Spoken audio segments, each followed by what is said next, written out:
নতুন করে স্পোর্টসের মাধ্যমে বাছাই করা খেলোয়াড়রাই আগামীতে দেশ ও বিশ্ব দরবারে প্রতিনিধিত্ব করবে বলে আশাবাদ জানিয়েছেন প্রধানমন্ত্রী তারেক রহমান। বিকেলে সিলেট জেলা স্টেডিয়ামে শিশু কিশোরদের প্রতিভা অন্বেষণের প্রতিযোগিতা নতুন কুড়ি স্পোর্টসের উদ্বোধনী অনুষ্ঠানে তিনি একথা বলেন।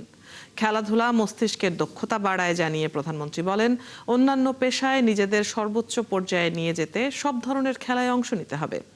শুরুতে সিলেট ভাগের শিশু কিশোরদের মধ্য থেকে প্রতিভা অন্বেষণে এই প্রতিযোগিতা শুরু হয়েছে।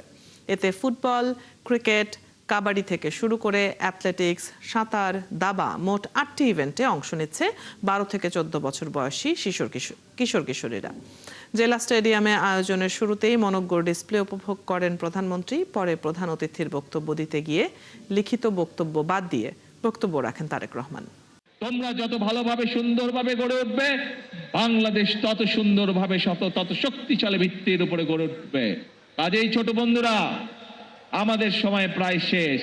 এখন বাংলাদেশ তাকিয়ে আছে তোমাদের দিকে।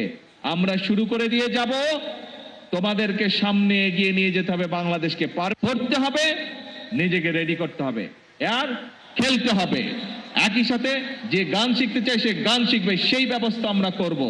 যে মিউজিশিয়ান হতে চায় সে মিউজিশিয়ান হবে, সেই ব্যবস্থা ইনশাল্লাহ আমরা করব। যে খেলতে চায় সে খেলার হবে, সেই ব্যবস্থা আমরা ইনশাল্লাহ করব। ঠিক আছে, এই তোমাদের সাথে আমার কন্ট্রাক্ট। কিন্তু ওই যে প্রথমে যেটা বললাম, তোমাদের সকলকে বাংলাদেশের অ্যাম্বাসেডর হতে হবে।